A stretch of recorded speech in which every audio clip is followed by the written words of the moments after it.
Good morning students. ਅਸੀਂ caste accounting ਦੇ ਵਿੱਚ ਚੈਪਟਰ ਸ਼ੁਰੂ ਕੀਤਾ ਸੀ ਐਲੀਮੈਂਟਸ ਆਫ ਕਾਸਟ ਦਾ। ਮੈਂ ਤੁਹਾਨੂੰ ਦੱਸਿਆ ਸੀ ਕਿ ਉਹਦੇ ਵਿੱਚ 15 ਨੰਬਰ ਦਾ ਤੁਹਾਨੂੰ ਨੰਬਰਿਕਲ ਆਉਣਾ, ਜਿਹਦੇ ਵਿੱਚ ਤੁਸੀਂ ਕਾਸਟ ਸ਼ੀਟ ਪ੍ਰਪੇਅਰ ਕਰਨੀ ਆ।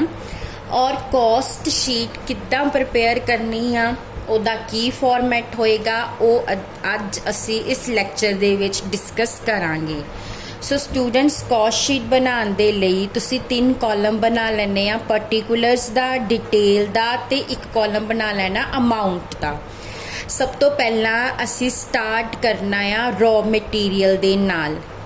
ਮੈਂ ਤੁਹਾਨੂੰ ਦੱਸਿਆ ਸੀ direct material, direct labour and direct expenses ਜਿਹੜੇ ਨੇ ਉਹ ਮਿਲ ਕੇ ਪ੍ਰਾਈਮ ਕਾਸਟ ਬਣਦੇ ਨੇ। ਸੋ ਅਸੀਂ ਸ਼ੁਰੂ ਕਰਨਾ ਰॉ ਮਟੀਰੀਅਲ ਨਾਲ। ਸੋ ਸਭ ਤੋਂ ਪਹਿਲਾਂ ਅਸੀਂ ਇਹ ਕੈਲਕੂਲੇਟ ਕਰਨਾ ਕਿ ਰॉ ਮਟੀਰੀਅਲ ਕੰਜ਼ਿਊਮਡ ਕਿੰਨਾ ਆ। ਅਗਰ ਤਾਂ ਤੁਹਾਨੂੰ ਕੁਐਸਚਨ ਦੇ ਵਿੱਚ ਡਾਇਰੈਕਟਲੀ ਦਿੱਤਾ ਹੋਇਆ ਹੈ ਤਾਂ ਤੁਸੀਂ ਡਾਇਰੈਕਟਲੀ ਲਿਖ ਸਕਦੇ ਹੋ ਰॉ ਮਟੀਰੀਅਲ ਕੰਜ਼ਿਊਮਡ, ਬਟ ਕੁਝ ਕੁਐਸਚਨਸ ਦੇ ਵਿੱਚ ਤੁਹਾਨੂੰ ਡਾਇਰੈਕਟ ਇਹ ਇਨਫੋਰਮੇਸ਼ਨ ਨਹੀਂ ਦਿੱਤੀ ਹੋਏਗੀ, ਤੁਹਾਨੂੰ ਇਹ ਇਨਫੋਰਮੇਸ਼ਨ ਕੈਲਕੂਲੇਟ ਕਰਨੀ ਪਏਗੀ। ਉਹਦੇ ਲਈ ਤੁਹਾਨੂੰ ਉਹਨਾਂ ਨੇ ਓਪਨਿੰਗ ਸਟਾਕ ਦਿੱਤਾ ਹੋਏਗਾ ਰॉ ਮਟੀਰੀਅਲ ਦਾ, ਪਰਚੇਜ਼ਸ ਦਿੱਤੀਆਂ ਹੋਣਗੀਆਂ ਤੇ ਕਲੋਜ਼ਿੰਗ ਸਟਾਕ ਦਿੱਤਾ ਹੋਏਗਾ। ਸੋ ਅਸੀਂ ਸ਼ੁਰੂ ਕਰਨਾ ਆ ਓਪਨਿੰਗ ਸਟਾਕ ਦੇ ਨਾਲ। ਸੋ ਫਸਟ ਆਫ ਆਲ ਅਸੀਂ ਮੈਂਸ਼ਨ ਕਰਾਂਗੇ opening stock of raw material.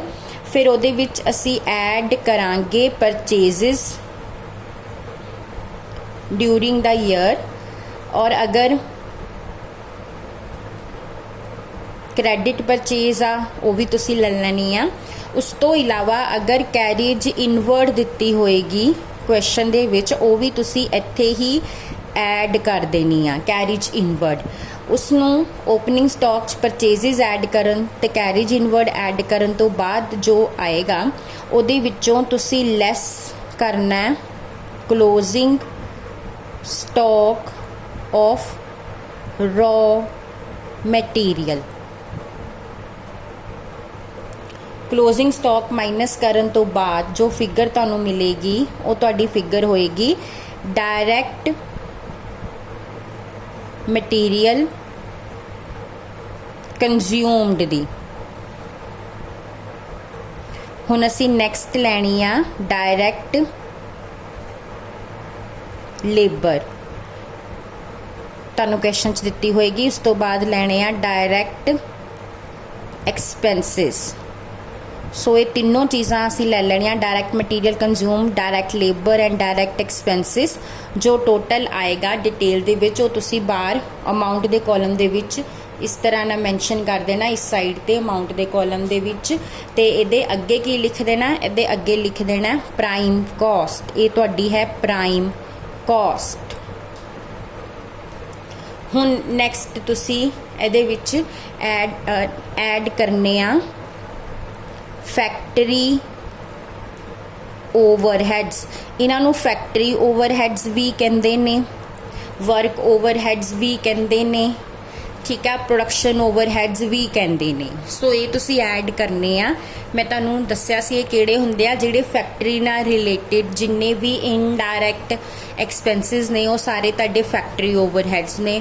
ਜਿਵੇਂ ਕਿ ਫੈਕਟਰੀ ਦੀ ਬਿਲਡਿੰਗ ਦਾ ਰੈਂਟ, ਫੈਕਟਰੀ ਦੀ ਵਿੱਚ ਜੋ ਮਸ਼ੀਨਰੀ ਯੂਜ਼ ਹੋ ਰਹੀ ਉਹਦੀ ਡੈਪਰੀਸੀਏਸ਼ਨ, ਉੱਥੇ ਜੋ ਪਾਵਰ ਯੂਜ਼ ਹੋ ਰਹੀ ਆ, ਜੋ ਉੱਥੇ ਵਾਟਰ ਸਪਲਾਈ ਯੂਜ਼ ਹੋ ਰਹੀ ਆ, ਜੋ ਉੱਥੇ ਫਿਊਲ ਯੂਜ਼ ਹੋ ਰਿਹਾ, ਔਰ ਉਸ ਤੋਂ ਇਲਾਵਾ ਜਿਹੜੀ ਅਨਪ੍ਰੋਡਕਟਿਵ ਲੇਬਰ ਯੂਜ਼ ਹੋ ਰਹੀ ਆ, ਉਸ ਬਿਲਡਿੰਗ ਦੀ ਇੰਸ਼ੋਰੈਂਸ, ਇਹ ਸਾਰੇ ਐਕਸਪੈਂਸਿਸ ਤੁਸੀਂ ਇਸ ਹੈੱਡ ਦੇ ਅੰਡਰ ਜਿਹੜੇ ਆ ਸ਼ੋ ਕਰਨੇ ਆ। ਜਦੋਂ ਤੁਸੀਂ ਪ੍ਰਾਈਮ ਕਾਸਟ ਦੇ ਵਿੱਚ ਫੈਕਟਰੀ ਓਵਰਹੈਡਸ ਨੂੰ ਐਡ ਕਰੋਗੇ ਤੇ ਜੋ ਤੁਹਾਡਾ ਆਨਸਰ ਆਏਗਾ ਉਹਨੂੰ ਅਸੀਂ ਕਵਾਂਗੇ ਫੈਕਟਰੀ ਕਾਸਟ ਇਨਕਰਡ। ਉਸ ਤੋਂ ਬਾਅਦ ਇਹਦੇ ਵਿੱਚ ਐਡ ਕਰਾਂਗੇ opening stock of work in progress. WIP means opening stock of work in progress.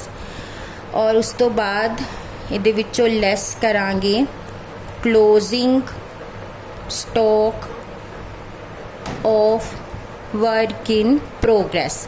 Minus करन तो बाद जो तुहाडा आंसर आएगा उन्होंने तुसी बाहर लिख देना अमाउंट दे कॉलम दे विच इस तरह नाल, और ये आंसर तुहाडा होएगा फैक्टरी कॉस्ट का। इनू असी कहांगे फैक्टरी कॉस्ट। पहला असी लिखिया सी फैक्टरी कॉस्ट इनकर्ड, होना है फैक्टरी कॉस्ट। हुण असी इहदे विच ऐड करने आ manufacturing administrative overheads.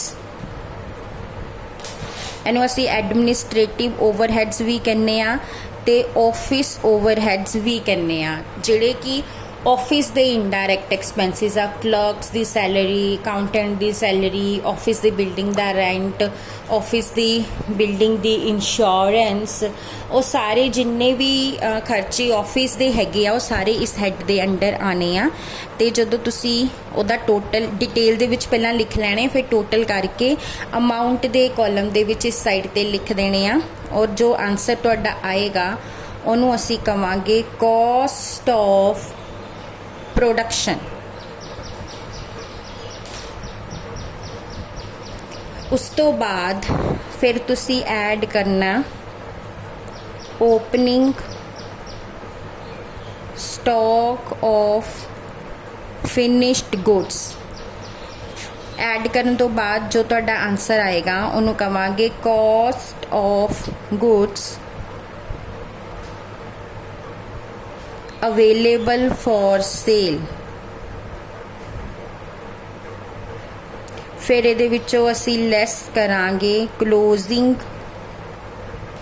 Stock of finished goods, और माइनस करन तो बाद जो तुहाडा आंसर आएगा उन्होंने असी कहांगे कॉस्ट ऑफ गुड्स सोल्ड।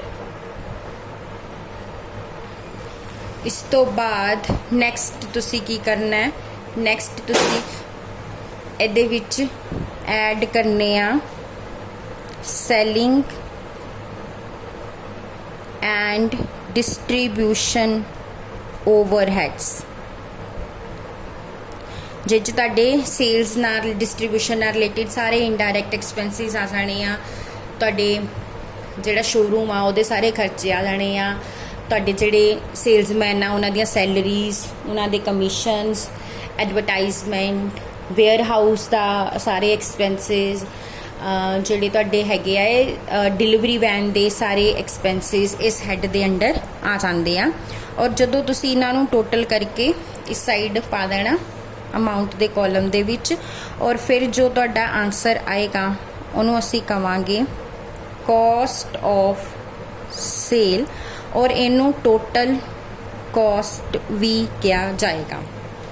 उस तो बाद स्टूडेंट्स दो तरह की इनफॉर्मेशन तुहाडे को अवेलेबल हो सकती है, या तो तुहाडे कोल सेल दिती होगी वो तुसी इत्थे नीचे लिख लैनी आ सेल, और फिर तुसी सेल दे विचों टोटल कॉस्ट नूं माइनस करना आ। अगर तो टोटल कॉस्ट घट आ सेल ज़्यादा आ तो जो इत्थे तुहाडा आंसर आएगा उन्होंने असीं कहांगे प्रॉफिट, वो तुहाडा की हो जाएगा प्रॉफिट। और अगर तुहाडी टोटल कॉस्ट ज़्यादा आ सेल घट आ तो फिर जो आंसर आएगा वो तुहाडा होएगा लॉस, उन्होंने असीं लॉस लिखांगे नैगेटिव दे विच। स्टूडेंट्स जरूरी नहीं आ कि तुहानूं सेल दी ही फिगर दिती होवे जिहदे चों टोटल कॉस्ट नूं माइनस करके तुसीं प्रॉफिट या लॉस नूं फाइंड आउट कर सको। ये भी हो सकता किसी क्वेश्चन दे विच तुहानूं मार्जन दिता होवे कि तुसीं टोटल कॉस्ट ते इन्ने % प्रॉफिट ऐड करना आ ते सेल तुहाडी निकलेगी। जिस तरह मान लो कि तुहानूं दिता होया उन्होंने कि प्रॉफिट मार्जन दिता होया 10% ऑन कॉस्ट। जे मान लो तुहाडी टोटल कॉस्ट इत्थे 1 लाख आंदी आ ते फिर इत्थे तुसी ऐड कर देना प्रॉफिट 10%। किहदा 10% लैना? 1 लाख दा 10% लैना। सो 1 लाख दा 10% कितना होएगा? 10,000। और जदों तुसी इहदे विच ऐड करोगे फिर तुहाडी सेल दी फिगर जिहड़ी आ वो आ जाएगी। सो हो सकता कि तुहानूं उस तरह इन्फॉर्मेशन दित्ती होवे सेल दी, ते हो सकता तुहानूं प्रॉफिट मार्जन दिता होवे। स्टूडेंट्स ये सी तुहाडा कॉस्ट शीट दा फॉर्मैट। ਇਹਨੂੰ ਐਗਜ਼ੈਕਟਲੀ ਇਸੇ ਤਰੀਕੇ ਦੇ ਨਾਲ ਪ੍ਰਪੇਅਰ ਕਰਨਾ ਆ, ਇਸੇ ਆਰਡਰ ਦੇ ਵਿੱਚ ਪ੍ਰਪੇਅਰ ਕਰਨਾ ਆ। ਕਿਸੇ ਵੀ ਆਈਟਮ ਨੂੰ, ਕਿਸੇ ਵੀ ਫਿਗਰ ਨੂੰ ਤੁਸੀਂ ਉੱਪਰ ਨੀਚੇ ਨਹੀਂ ਕਰਨਾ। ਜੋ ਪਹਿਲਾਂ ਐਡ ਹੋਏਗਾ ਉਹੀ ਹੋਏਗਾ, ਜੋ ਬਾਅਦ ਵਿੱਚ ਐਡ ਹੋਏਗਾ ਉਹੀ ਹੋਏਗਾ। ਤੇ ਪਲੀਜ਼ ਇਸ ਨੂੰ ਇੱਕ ਵਾਰੀ ਯਾਦ ਕਰ ਲਓ। ਵੈਸੇ ਤਾਂ ਜਦੋਂ ਤੁਸੀਂ ਇਹਦੇ ਕੁਐਸਚਨ ਕਰੋਗੇ ਤੁਹਾਨੂੰ ਯਾਦ ਹੋ ਜਾਏਗਾ। ਕੱਲ ਤੋਂ ਅਸੀਂ ਇਹਦੇ ਨੂਮੈਰੀਕਲ ਸੋਲਵ ਕਰਨੇ ਜਿਹੜੇ ਹੈਗੇ ਆ ਉਹ ਸ਼ੁਰੂ ਕਰਾਂਗੇ। Thank you.